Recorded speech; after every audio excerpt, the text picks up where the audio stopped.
As we alluded to in the last section related to reference points, you have to be concerned about tail swing on both the left and the right-hand side in every turn. So again, your tail swing is the area behind the rear wheels to the bumper. And typically for every 3 feet of tail you have 1 foot of tail swing, which will swing out of your lane when you make the turn. So you need to think about what's on the curb and what's next to me. In this slide here, it indicates that when you're making even a right-hand turn, you're worried about where you're going to, you have to be worried about your left-hand tail swing. This is a great example of you notice how the rear of the coach swings over in the left-hand lane and may actually clip a car coming the opposite way down the street you just pulled off of. So you've got to judge and think about the tail swing before you get to that point so that you don't hit a car accidentally coming the opposite direction, especially in very tight lanes. In the driving portion of the class, we'll set up a series of cones along the side of the vehicle, and I'll actually have the driver stand behind the vehicle and videotape how close the cones are to the vehicle, and as I turn, how the vehicle actually leans over and touches the cones or knocks the cones over to get a true sense of the amount of tail swing their vehicle has. So here are 2 examples. Let's look at the one on the left first of all. The one on the left indicates you're sitting along a curb in the curb lane, you've got a car next to you, and you're making a right-hand turn. As you pull away, you got to think about what's my tail swing going to do when I make this right-hand turn.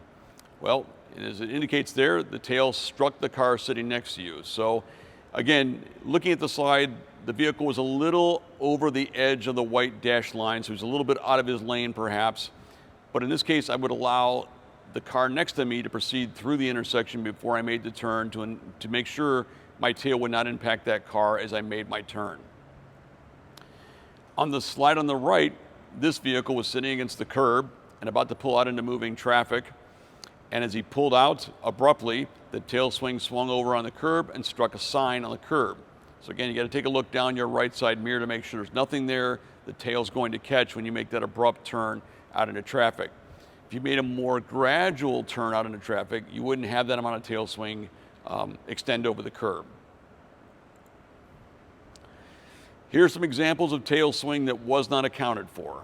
In this case, this Class C coachman pulled away, caught something relatively big, I'd say it's a planter or a fire hydrant, and tore a big chunk out of the rear of the vehicle. The next slide here indicated that someone pulled into a gas station, parked too close to the pumps, and when they pulled away, didn't account for the tail swing. Perhaps there was a car in front of them at the pump ahead, and they had to pull out abruptly. My tip there is if you're going to a gas station, those hoses are 10 feet long. So pull yourself out at least 8 feet from the pump when you fuel up, bring the hose to you, don't pull the coach to the hose. And then take a look back and make sure you hit neither the concrete hoop there or the pump when you pull away. This next example was personal. This was a medical vehicle I was transporting from state to state. I came in late at night to this hotel and thought I was parked far enough out from the hotel to have nobody around me.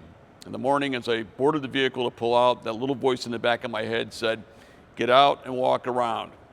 And when I came back around, I totally forgot about that pole being there with that concrete base on it.